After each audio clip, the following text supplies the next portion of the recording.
Welcome back, students. Today we are discuss about the unit number first of class 11th, and today's topic about the various different type of careers in physical education. So, today topic that is career in communication media. Uh, these days, media is playing a vital role in everyday life. We are living in a world where information is covering all the field of life. So sports are not exception. Every morning, each individual want to know about the latest news. Information is the first requirement of every individual. There are so many exclusive sports magazines these days, and there is hardly any newspaper or magazines which does not cover sports.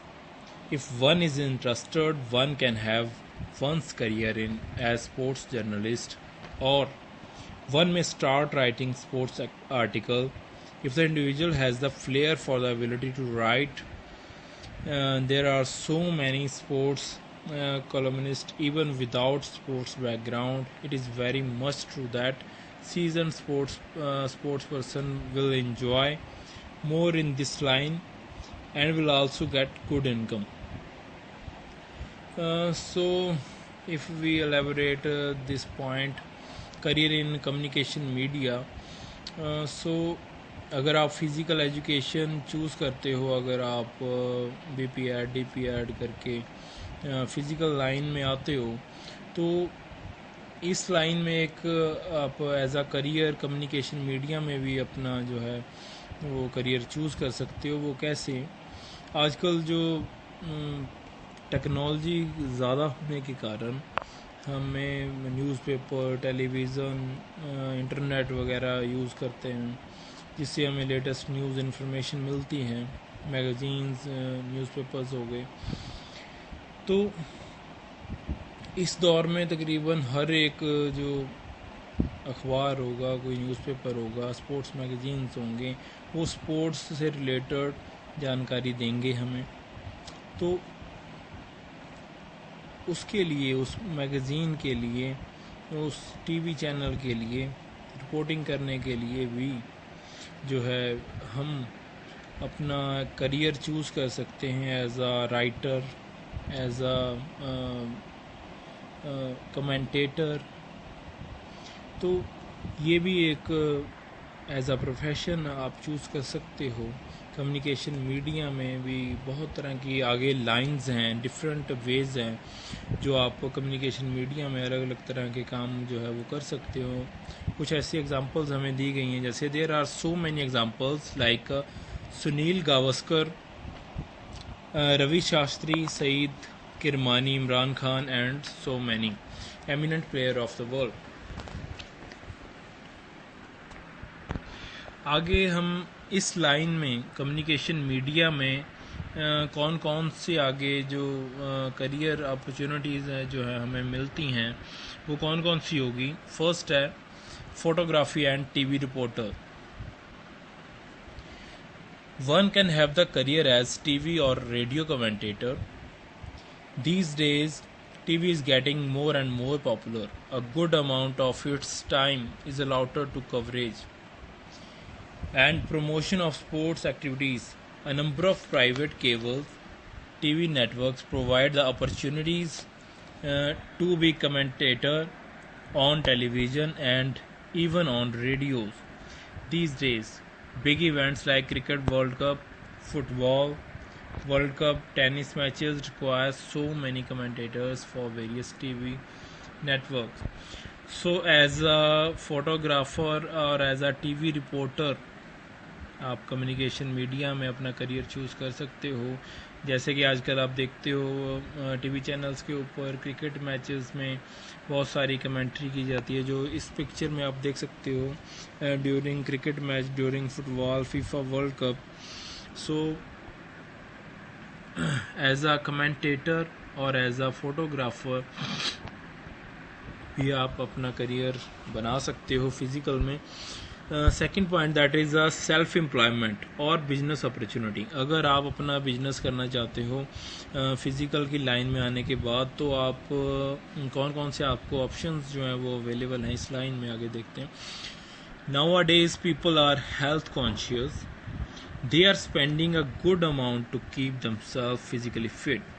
It has created more demand for health clubs and fitness centers which provide good opportunities to sports persons to start their career in sports sector. आजकल क्या है, life ज़्यादा busy होने के कारण, अपनी सेहत के लिए ज़्यादा टाइम ना निकाल पाने के कारण, गुड डाइट ना होने के कारण हमारी बॉडी जो है, हमारी हेल्थ जो है वो बहुत ज़्यादा बिगड़ गई है। तो इस टाइम में क्या है, हमारे जो हेल्थ क्लब्स हैं, हमारे फिटनेस सेंटर्स हैं, हमारे योगा सेंटर्स हैं, हमारे जिम हैं, ये सभी चीज़ें जो हैं आजकल बहुत ज़्यादा इनकी डिमांड जो है वो बढ़ रही है। क्योंकि हमारा जो डेली रूटीन है, हमारा जो डाइट है, हमारा जो एक्सरसाइज का टाइम टेबल है वो हमारे पास नहीं है।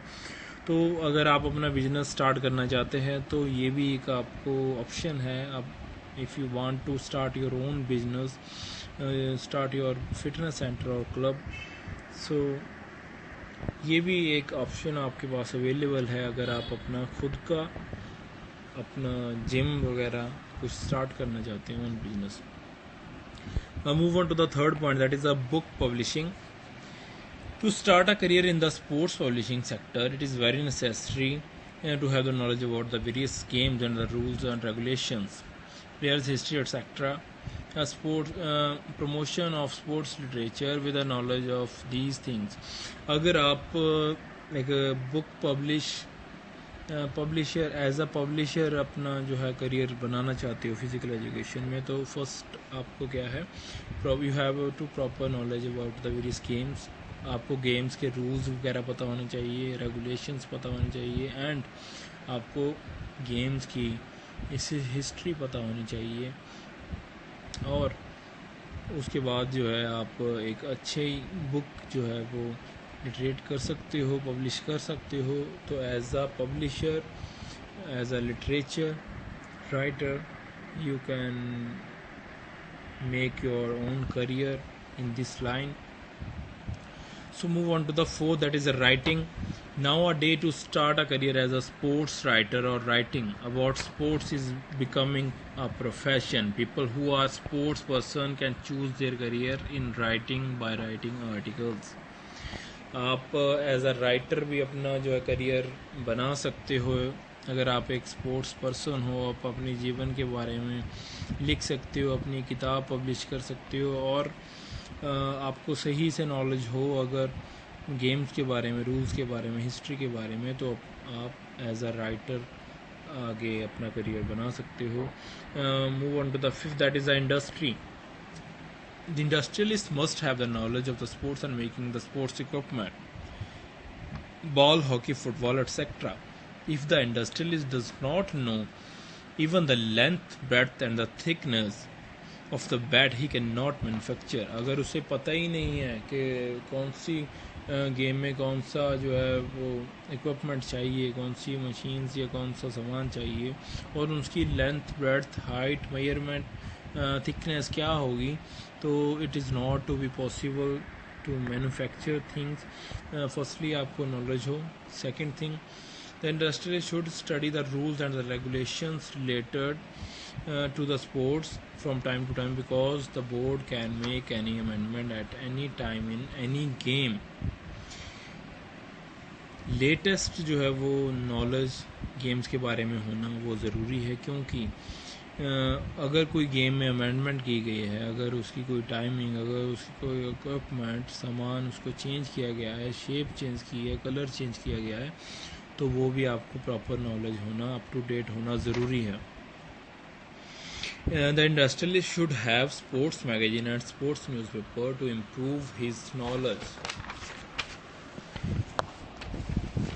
Improve his knowledge about sports and become an efficient sports industrialist. If the industrialist has already observed the observe the sports material, then it will be more beneficial for him.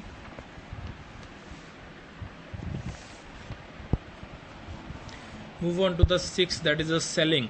It is very essential for the representative to have the knowledge about the sports manufacture and the sports selling of sports goods, because the sports goods include many products like ball, gloves, hockey, football, wicket. If the representative has no knowledge about these, he cannot satisfy the customer. Any amendment can be made by the any equipment.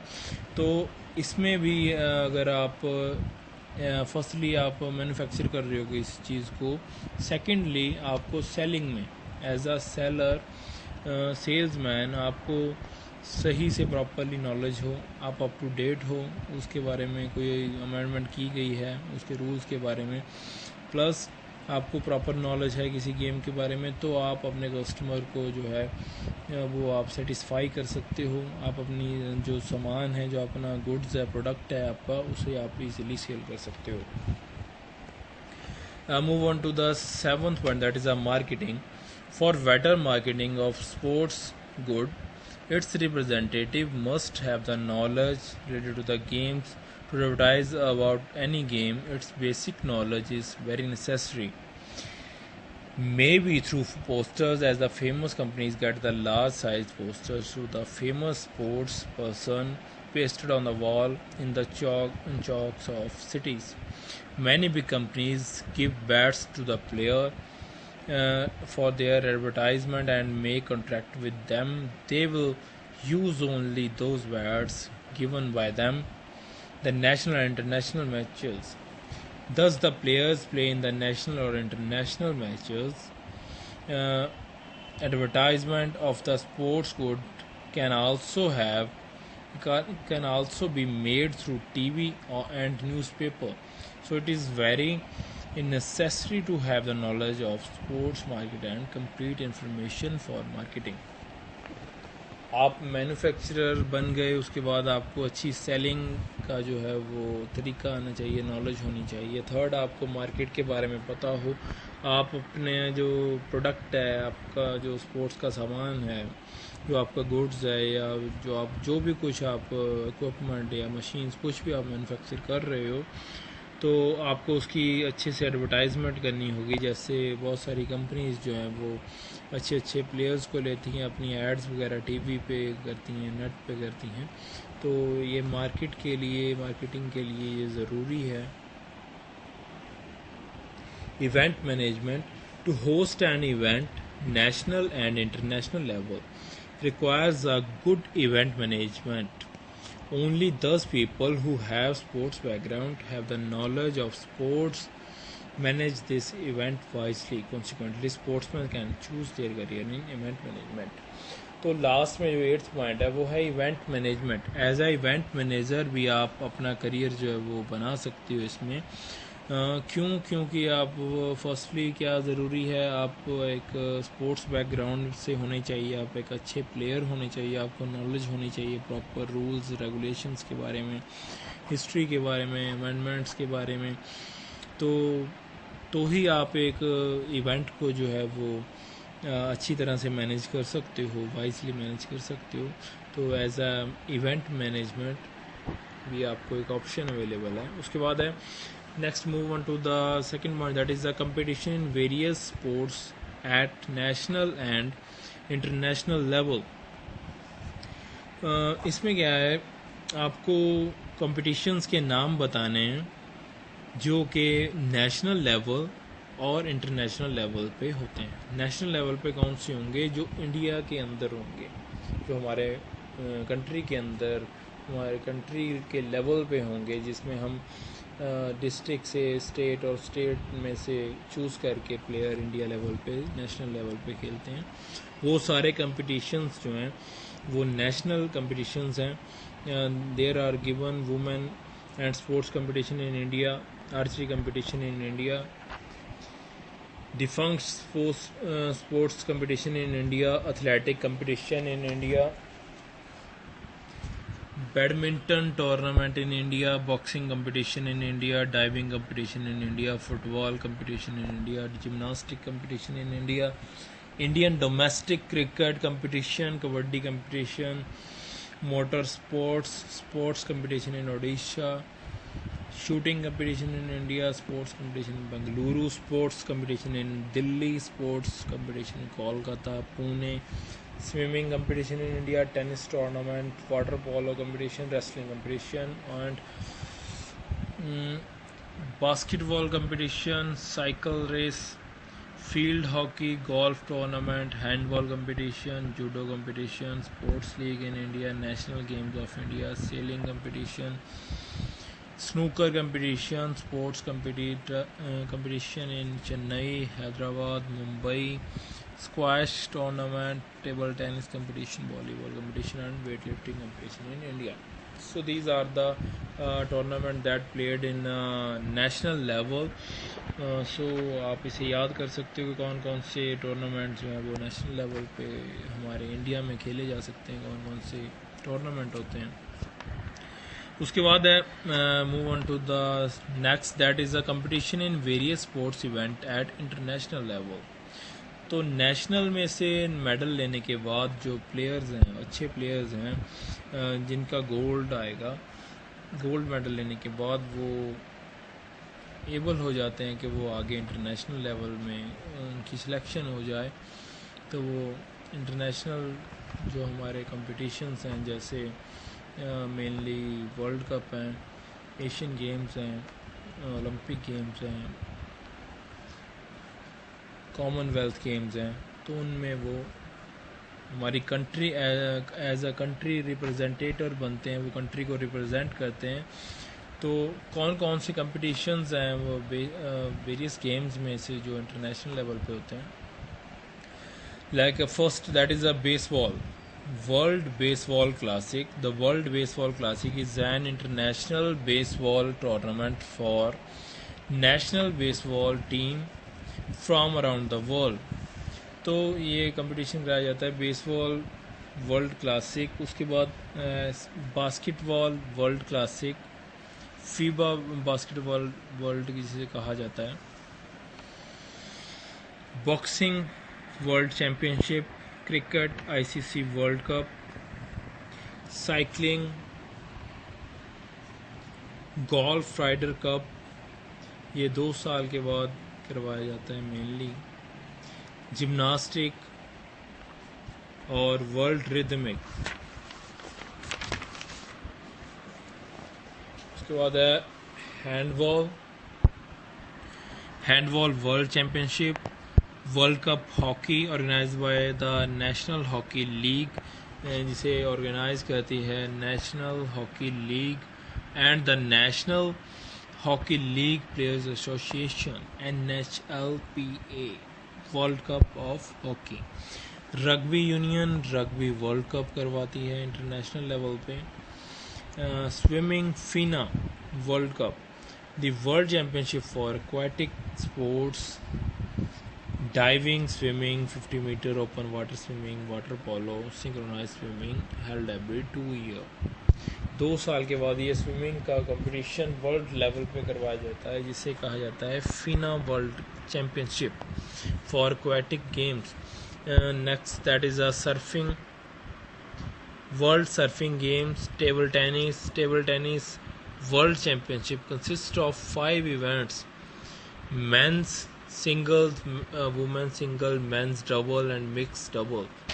जो table tennis का championship है, इसमें 5 जो है event हैं, mainly man single, women single, men's double, mix doubles.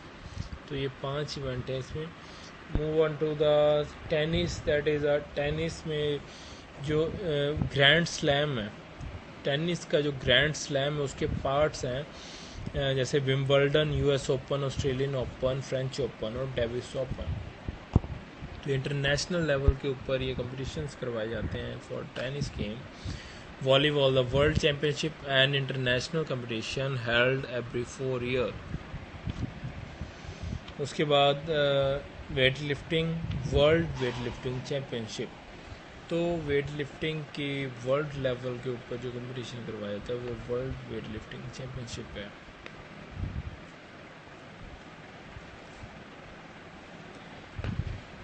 Move on to the next point, that is the Khelo India program.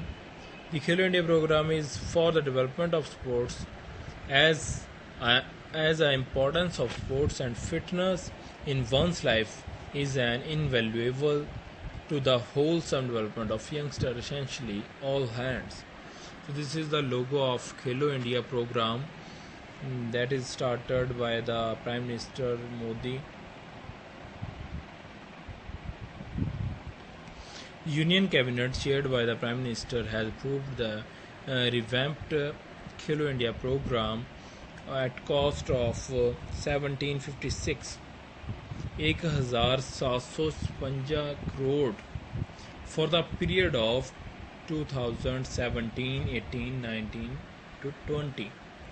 4 साल के लिए प्रोग्राम जो है इंडिया में शुरू किया गया by the prime minister of India with a cost of 1756 crores.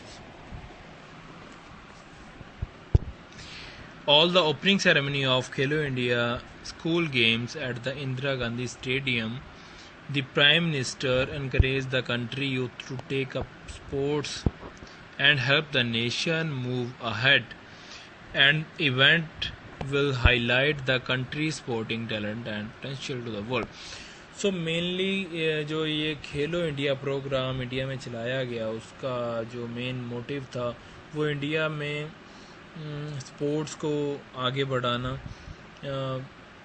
गांव में से, रूरल एरियाज़ में से, छोटी सिटीज़ में से, स्मॉल सिटीज़ में से अच्छे प्लेयर्स को लेना और उनको जो है वो प्रॉपर इंफ्रास्ट्रक्चर देना, उनको खाने पीने के लिए, खुराक के लिए, डाइट के लिए जो है प्रॉपर वो इकोनॉमिकली उनको हेल्प करना, उनकी गेम को आगे बढ़ाना ताकि वो नेशनल और इंटरनेशनल लेवल पे इंडिया को मेडल्स दे सकें. So this is the motive of Khelo India programme.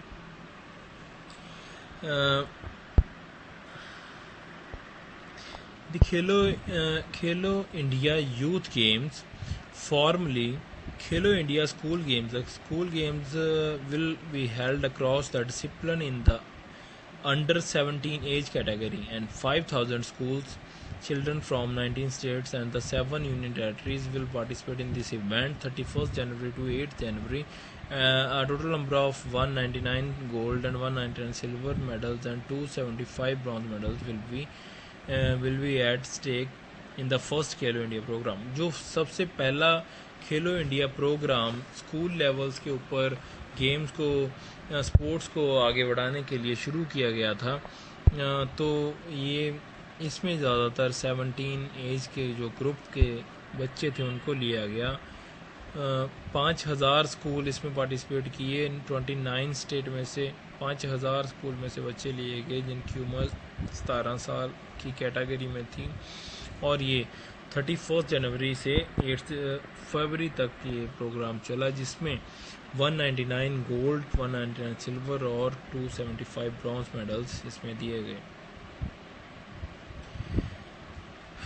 उसके बाद खेलोगे कूदोगे तो बनोगे लाजवाब. The motto of Khelo India programme, this is the motto, keep in your mind, खेलोगे कूदोगे तो बनोगे लाजवाब. The motto of Khelo India program rank as Prime Minister Narendra Modi inaugurated the Khelo India School Games. A special laser torch lit in the virtual light of the games. The Prime Minister stressed that the India does not lack sporting talent. India is a youthful nation and can do even better in sports. His emphasis was on overall development and making sports a priority. So mainly Khelo India programme का motive जो था वो क्या है कि छोटे level के जो प्लेयर हैं, सिटीज़ में से जो प्लेयर हैं, गांव में से जो प्लेयर हैं, उनको लेना, उनकी हेल्प करना और उनकी गेम को है इंटरनेशनल लेवल तक लेके जाना. So these move on to the point, that is आगे इसके जो पॉइंट दिए गए हैं, objectives of Khelo India programme like play field development, community coaching development, state level Khelo India centers, annual sports competition, talent search and development, utilization and upgrading of sports infrastructure, sports to national regional sports academies, physical fitness for children, sports for women, promotion of sports against people with disabilities. So these are the objectives of Khelo India programme के क्या mainly इसका मकसद क्या था खेलो India programme का, कि हमारे जो बच्चे हैं वो स्पोर्ट्स में आगे उनका करियर आगे बढ़ सके, वो स्पोर्ट्स में अगर वो स्पोर्ट्समैन हैं तो वो आगे अच्छा परफॉर्म कर सकें, उनको इकोनॉमिकली स्ट्रॉन्ग करना, उनको इक्विपमेंट वगैरह देना, उनकी जो रिहर्सल है, उनकी जो प्रैक्टिस है, उसके लिए जो भी सामान चाहिए वो मुहैया करवाना, जो डिसेबल हैं उनकी हेल्प करना, डिसेबल्ड जो गेम्स हैं उनके बारे में इंफ्रास्ट्रक्चर प्रोवाइड कराना, जो वुमेन्स हैं उनको स्पोर्ट्स में आगे लाना, बच्चों की फ़िटनेस बनाना स्कूल लेवल के ऊपर, एकेडमिक वगैरह जो हैं हमारे सारी कंट्री में उनको अपग्रेड करना, स्पोर्ट्स इंफ्रास्ट्रक्चर प्रोवाइड करवाना, जो छुपा हुआ टैलेंट है हमारे कंट्री में उसको निकालना, कंपटीशंस करवाना, उनको सेलेक्ट करना और उनकी हेल्प करना ताकि वो आगे अच्छा कर सकें. So these are the objectives of Khelo India programme. Keep in your mind these points. It was introduced by Ministry of Sports and Youth Affairs to revive sports culture in India at grassroots level.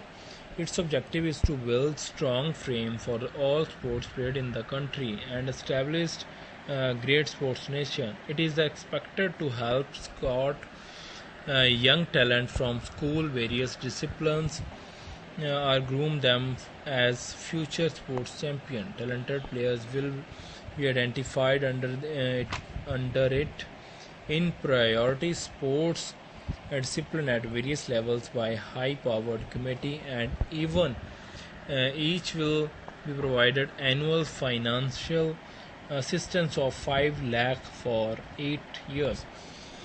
तो इसके अंदर खेलो India programme के अंदर school level के ऊपर competitions वगैरह करा के उनको डिटेक्ट करना, जो अच्छे प्लेयर्स हैं, फिर उनको फाइनेंशियली एक बच्चे को 5 लाख रुपए एनुअली, वो भी 8 साल के लिए देना, ताकि वो एक अच्छे प्लेयर बन सकें और इंडिया का नाम नेशनल लेवल और इंटरनेशनल लेवल के ऊपर चमका सकें, अच्छे मेडल्स जो हैं वो ले सकें.